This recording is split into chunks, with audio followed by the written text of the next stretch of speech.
bahwa Allah Subhanahu wa taala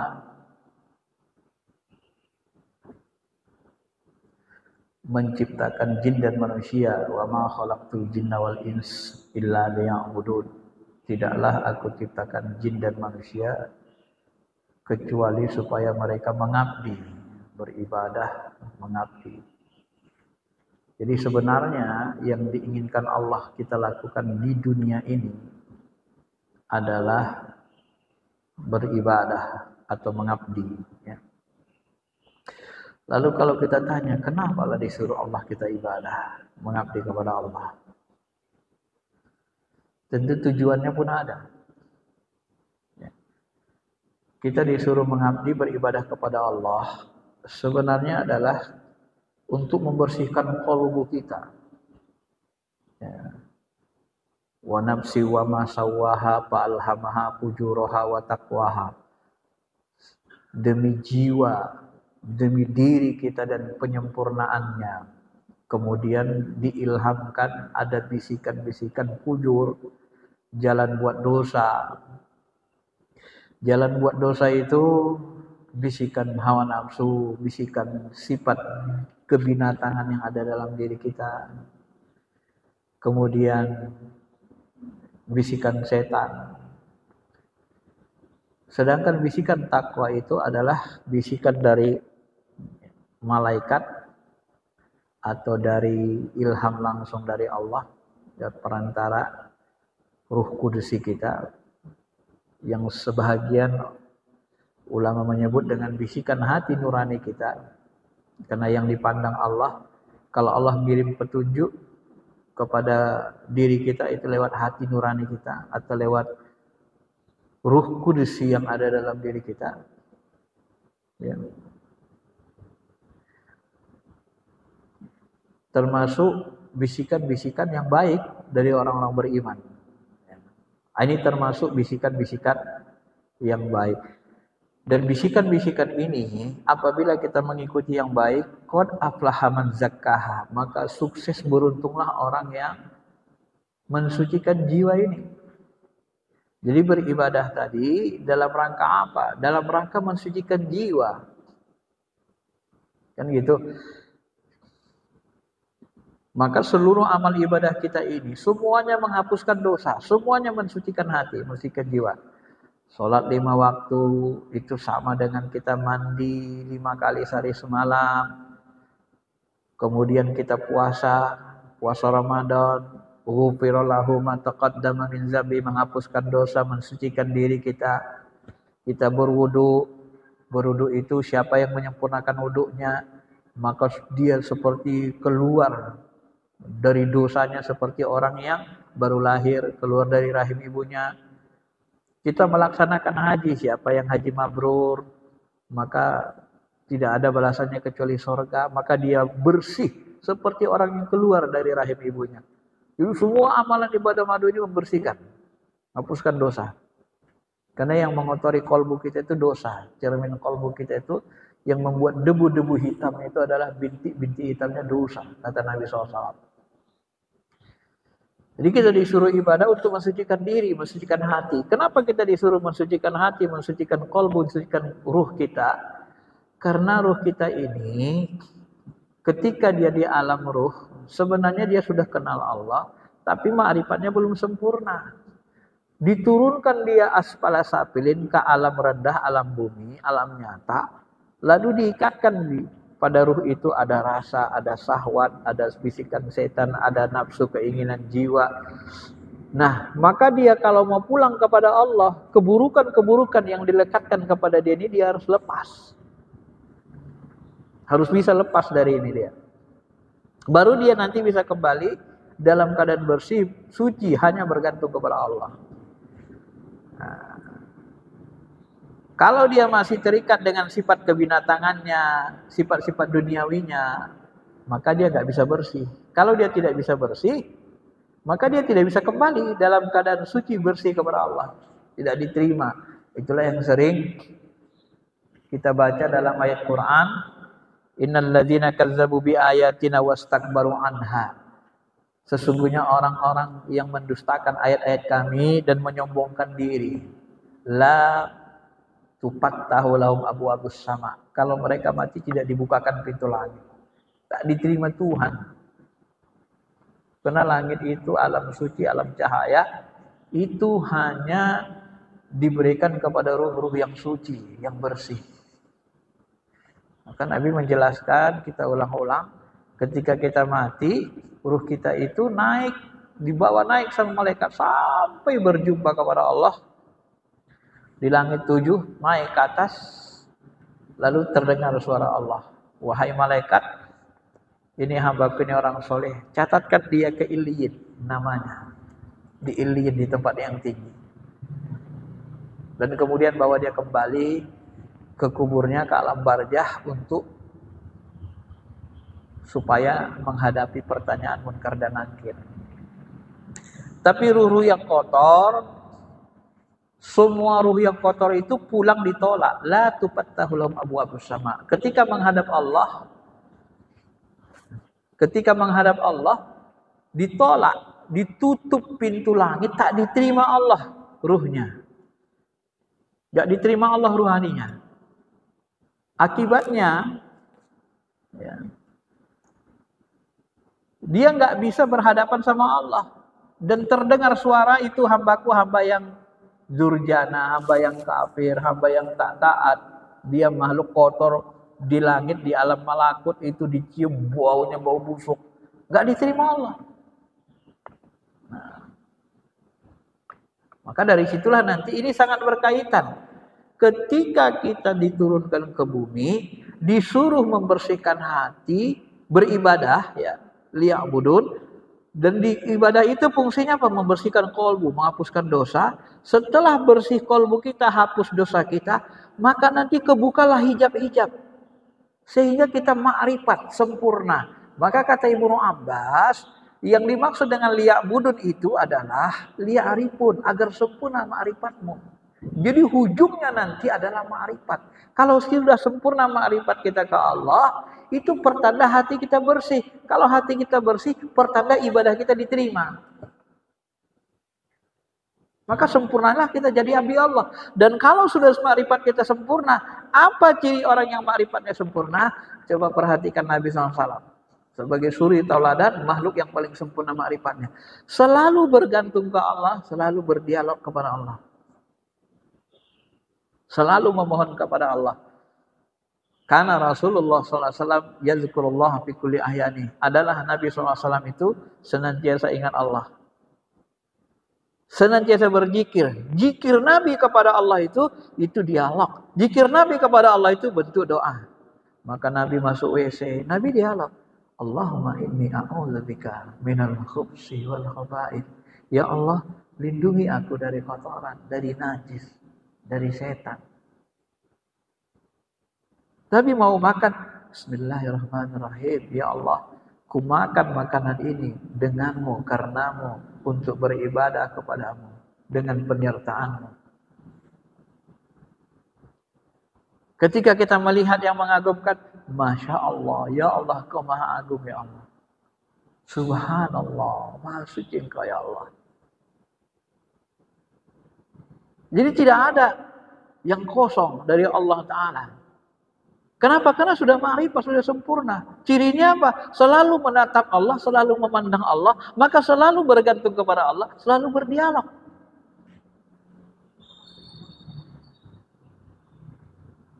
Itu ciri orang yang ma'rifatnya sempurna. Maka hadis ini, coba perhatikan hadis ini, walaupun ini kita ulang, ini memantapkan kaji.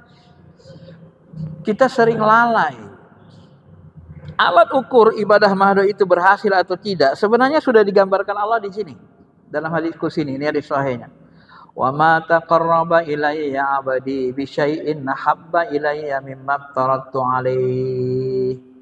Tidaklah hambaku mendekatkan diri kepadaku dengan sesuatu, alat pendekatnya, wasilah untuk dekat kepada Allah, syai'in ahabba ilayya, habbu ilayya mimma tarattu alaihi. Alat untuk mendekatkan diri kepada Allah adalah mimma tarattu alaihi, melaksanakan yang fardu. kewajiban agama. Apa yang diwajibkan agama? Sholat, puasa, zakat, haji. Ini kan ibadah mahdoh nih. Ini alat untuk takorup. Maka sholat, puasa, zakat, haji, kalau dia berhasil, kalau benar caranya, pasti dia pertama kali nanti menghasilkan takorup, menghasilkan rasa dekat kepada Allah. Ya, kadang-kadang saya agak menekankan dikit.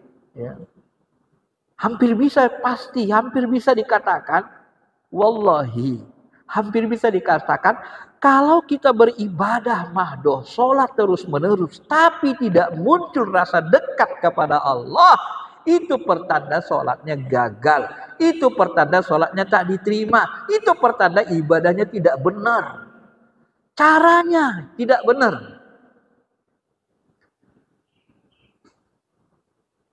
Bagaimana mungkin kita mendekati Allah dengan ibadah mahdoh? Allahu Akbar. Salat itu kata Nabi Mi'raj mukmin. Mi'raj itu araja, naik, mencapai makom paling dekat dengan titik jatnya. Kita berada pada titik terdekat dengan jat. Mi'raj. Allahu Akbar. Ini wajahtu, ku hadapkan wajahku kepada wajahmu. Wajah hatiku, wajah ruhku, ya Allah, ku hadapkan kepada wajahmu. Kata Nabi, kata Allah dalam hadits qudsi, salat itu dialog. Fatihah yang kita baca itu dijawab. Bismillahirrahmanirrahim. Dengan namamu ya Allah pengasih penyayang. Allah balas, hambaku memujiku. Dialog. Kata Nabi lagi, janganlah kalian meludah ke depan. Karena saat sholat seseorang, Allah itu berada di antara dirinya dan Ka'bah. Allah itu berada di hadapan kita. Maka kalau meludah ke kiri. Ditegaskan Nabi lagi, janganlah kalian berlewat lalu lalang di depan orang sholat. Sesungguhnya kalian berhenti 100 tahun atau berapa lama, itu lebih baik daripada kalian melewati orang yang sedang sholat, munajat. Jadi kita sedang berdialog, tawajuh, berhadap-hadapan wajah kita dengan wajah Allah. Berhadap-hadapan. Maka doanya, ibtitahnya, inni wajjahtu wajhiya, kuhadapkan wajah ruhku, wajah hatiku kepada wajahmu ya Rabb. Ini kan kita sedang dialog, berhadap-hadapan. Nah, kalau kita merasa dekat dengan Allah, merasa berhadap-hadapan, kan muncul rasa dekat.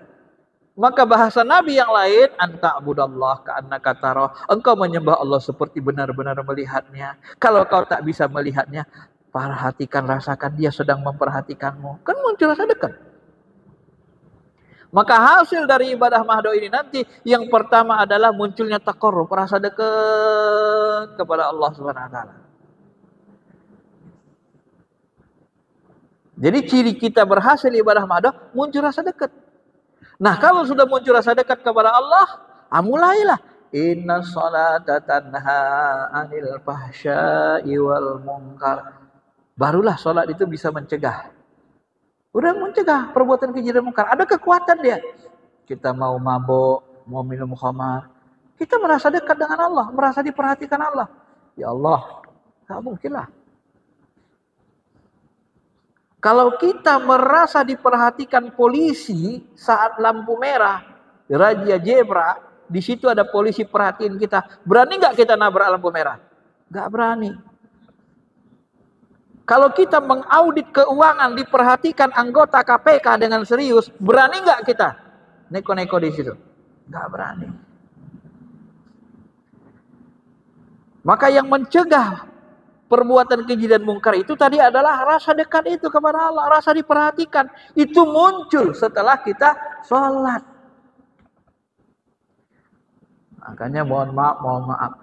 Kita sholat 10 tahun, 20 tahun, puasa 79 tahun kita puasa. Kalau dihitung dari 1945 kita merdeka.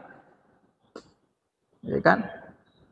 Haji kita sudah pernah sebahagian, umroh kita berkali-kali, zakat kita oke. Jadi ibadah mahdoh yang kita lakukan ini, sholat puluhan tahun, puasa puluhan tahun, haji, zakat, Ini kita lakukan puluhan tahun. Kalau tidak menghasilkan rasa dekat, maka ini namanya ibadah mahdonya gatot, gagal total. Rasa dekat aja nggak punya. Bapak, Ibu, Bapak, sebelum kita nikah dengan istri kita, berapa lama kita dekat? Begitu kita dialog, kita senang, seminggu, 2 minggu, sebulan, muncul nggak rasa dekat, akrab? Muncul. Dialog ke manusia aja kita dekat, muncul akrab. Setelah akrab, rasa dekat, muncul rasa cinta. Ini makom kedua. Wa ma yazalu 'abdi yataqarrabu ilayya bin nawafil hatta uhibbah. Tidaklah hambaku mendekatkan diri kepadaku dengan amalan-amalan sunnah, amalan nawafil, amalan anjuran, salat witir, salat duha, salat rawatib. Ya, itu ditambah terus salat kita, tahajud lagi tambah-tambah. Tidak henti-hentinya kita dekatkan diri dengan amalan nawafil hatta uhibbah. Maka muncullah cinta.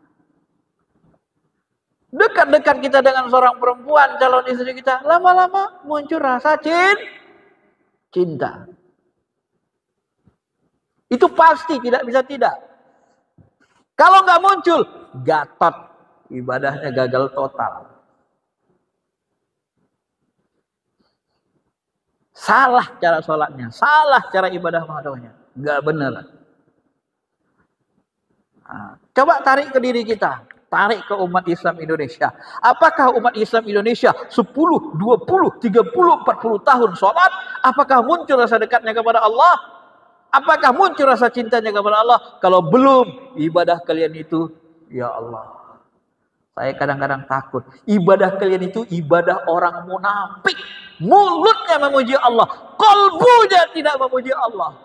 Mulutnya munafik, ibadahnya tidak diterima, Allahu Akbar katanya, tapi kolbunya mengkerdilkan Allah. Rasa dekat, rasa cinta pun tidak punya. Maka ketika kita syahadat, asyhadu alla ilaha illallah, aku bersaksi engkau ya Allah, tidak Tuhan kecuali engkau ya Allah. Apa jawaban malaikat? Bohong, bohong, bohong. Kenapa? Karena kolbu kita tidak hidup. Cuman lisan kita ngomong begitu. Kalau betul syahadat kita itu, mati kita nanti, pasti dia keluar. Asyhadu an la ilaha illallah, la ilaha illallah, Muhammad Rasulullah. Keluar. Tapi bukti nyata, berapa banyak orang sakratul maut tak keluar syahadat itu, Pak. Karena syahadatnya syahadat dusta. Dia tidak menyaksikan Allah pada saat bersyahadat.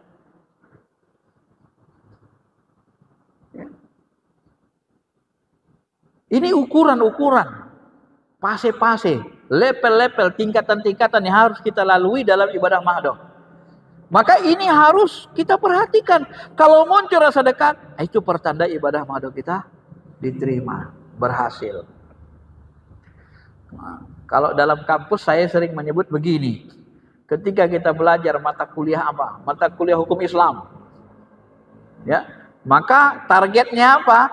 Targetnya kita paham tata cara berhukum, metodologi berhukum. Selesai S1, kita paham, oh begini ulama cara berhukum, metodologinya begini, cara istinbatnya gini. Sukses, berhasil, dapat gelar S1. Sarjana agama atau SI, sarjana hukum Islam. Itu namanya target, itu namanya capaian. Berhasil kuliah kita itu. Paham kita ilmunya, dapat kita gelarnya. Itulah yang namanya takorrub S1.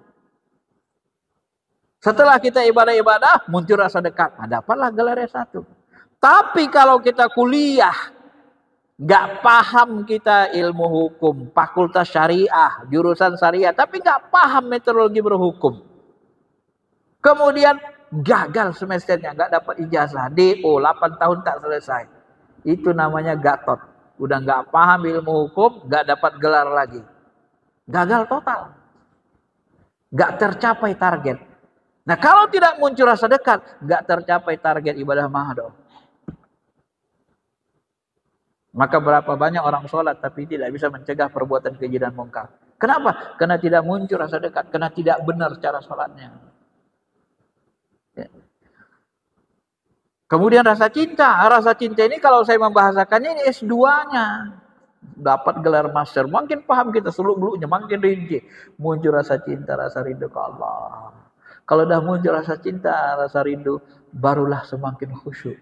Karena rasa cinta, rasa rindu itu letaknya di fuad, mata hati. Maka rasanya lebih tajam. Khusyuknya lebih tinggi lagi. Ya. Alladzina amanu asyaddu hubban lillah. Orang-orang yang benar-benar beriman sangat besar, asyaddu, sangat besar cintanya kepada Allah. Kalau sudah besar cintanya kepada Allah, melebihi dari cintanya dari semuanya, lebih mencintai Allah dan Rasulnya daripada semuanya, maka dapatlah kita yang disebut dengan halawatul iman. Salah satu mangkunna fihi wajada halawatul iman.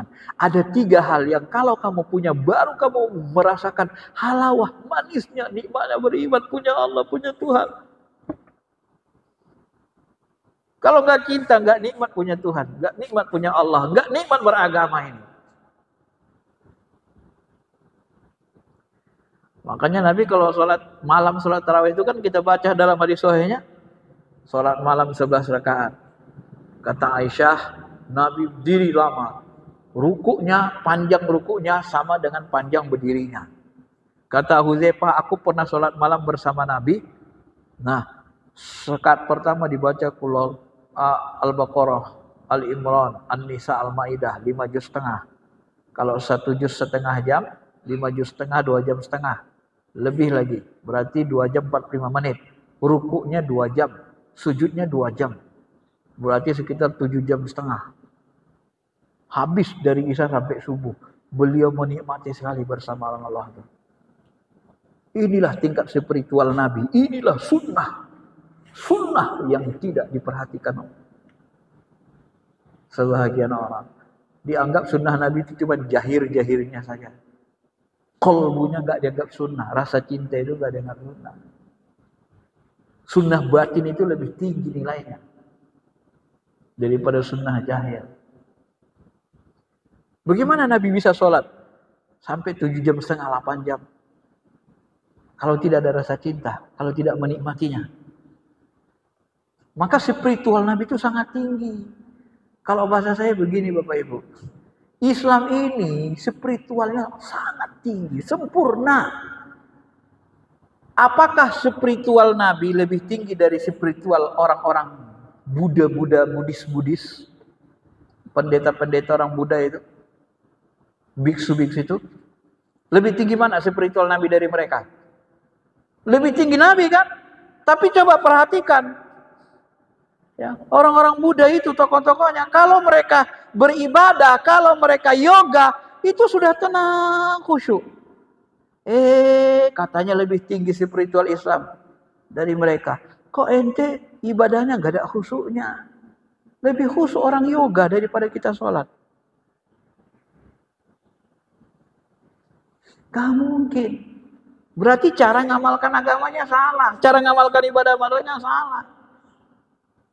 Kalau kita mengaku Islam lebih sempurna, ya, lebih melebihi semua ajaran-ajaran, kita harus mampu mengalahkan khusyuknya biksu-biksu yang sedang bermunajat, yang sedang yoga.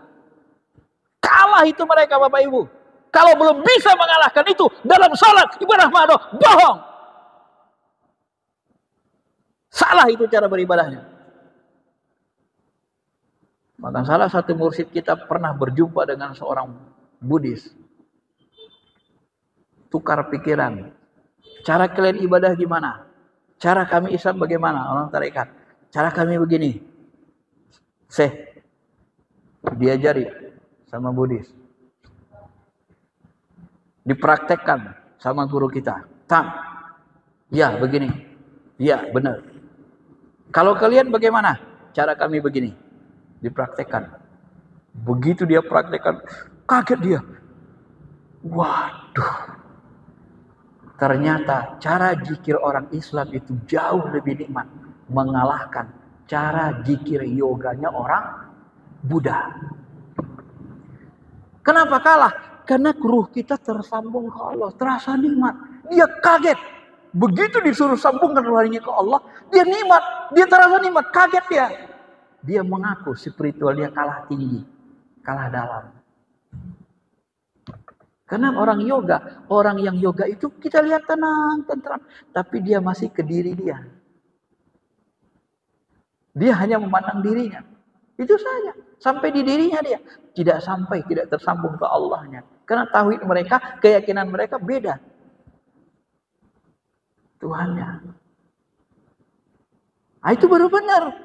Harus bisa kita kalahkan. Kalau belum bisa mengalahkan orang yang yoga, khusyuknya, ibadah mahdohnya, spiritualnya, bohong itu. Gak betul cara ibadah kalian itu. Harusnya kan begitu kan? Karena kita mengaku Islam sempurna. Katanya sempurna. Tapi gilir ibadah mahdoh, spiritualnya kering. Kalah dengan orang-orang Buddha. Saking tenangnya. Coba perhatikan mereka itu yoga. Mereka kalau munajat tuh tenang. Kita kalau sholat, mamamnya kebanyakan kita masih jauh dari mereka kan. Tak tenang, gerusak-gerusuk layang hati kita kemana. Sebenarnya kalau kita mau jujur, kalau sudah muncul rasa dekat, rasa cinta, baru nanti muncul fa idza ahbabtuhu kuntu sam'ahu alladhi yasma'u bihi wa basarahu alladhi yubsiru bihi.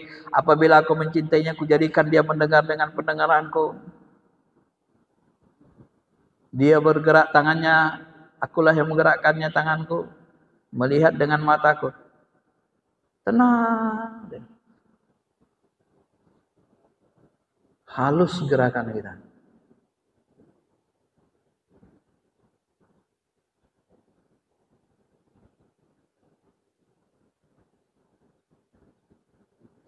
Tenang, Pak. Bisa kita buktikan. Kalah orang yoga itu. Kalau cara ibadahnya benar.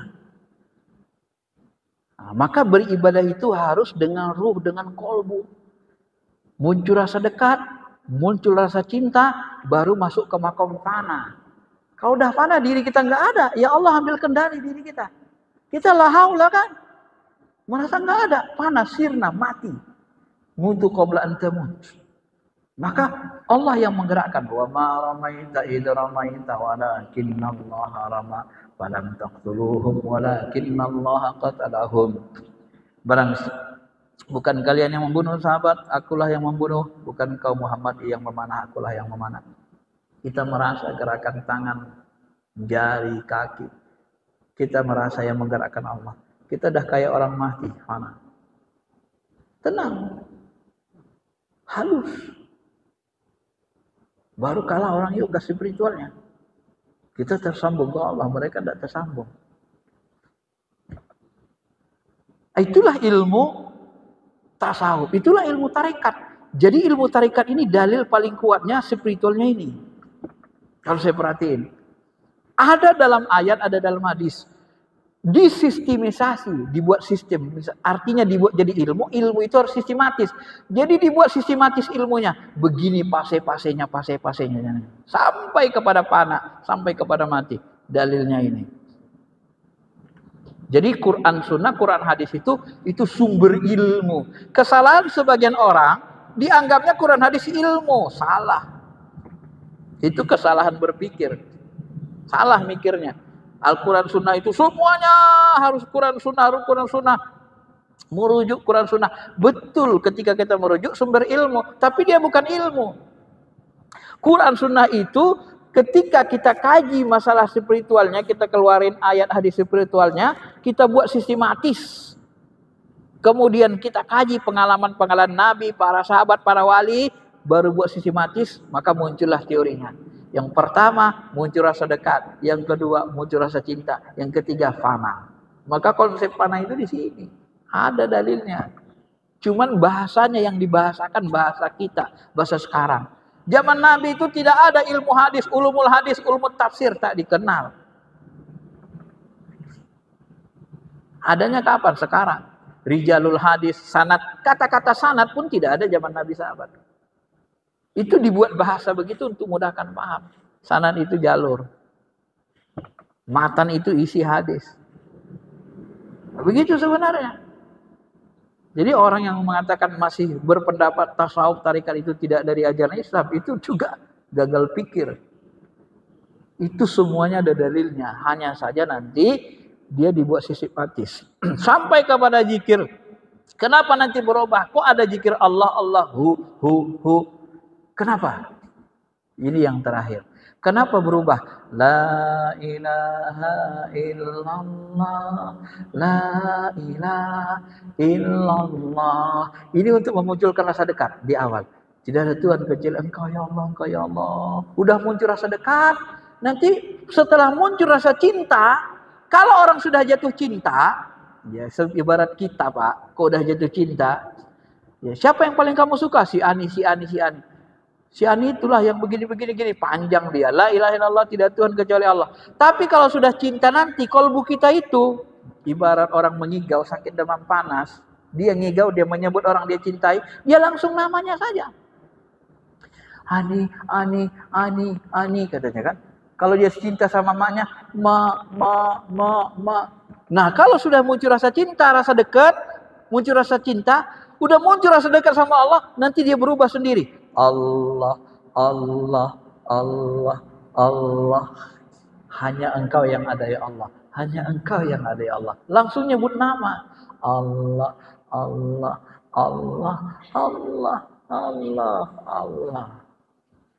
Kalau sudah muncul rasa cinta, bersanggaran akrab, tinggal dia. Hu itu apa? Hu itu maknanya kalau dirasa, Engkaulah ya Allah. Engkaulah itu ya Allah. Engkau aja. Engkau. Udah deket, akrab, cinta. Engkau itu ya Allah. Engkau. Itulah dia tahapannya. Kenapa zikir la ilallah berubah jadi Allah, kemudian jadi hu. Baru nanti kembali ke la ilallah lagi. Tapi kalau Bapak tidak punya rasa dekat, rasa cinta, kayak saya dulu masuk tarikat pertama kali, zikir apa zikir ini? Kok zikir Kalau kita nggak nerima. Kenapa? Kita ngerasa aneh. Karena belum muncul rasa dekat, rasa cinta. Tapi kalau sudah muncul rasa dekat, rasa cinta, Engkau ya Allah, Engkau ya Allah. Nah, begitulah dia ya. Mudah-mudahan bisa dipahami dan mudah-mudahan bisa kita amalkan. Intinya beramal dengan qalbu, dengan hati, dan yang paling penting sebenarnya adalah ada guru mursyid kita yang membimbing. Kita beramal dengan qalbu, dengan hati itu nanti dia cek benar nggak cara kita beramal dengan hati, dengan ruh. Kalau saya itu langsung dicek, benar, begini caranya. Itulah hal kerjakan. Ketika kita dituntun, rasa kita beramalnya, qalbu kita, rasa kita itu dituntun. Cara mengolah rasa itu. Ketika rasa kita dituntun, nanti muncul semua dan semuanya akan kita peroleh apabila kita menjalaninya. Disitulah makanya disebut tarikat itu jalan singkat, jalan cepat untuk sampai ke makom ini, makom mana. Mudah-mudahan bisa dipahami. Kalau ada yang mau tanya silakan.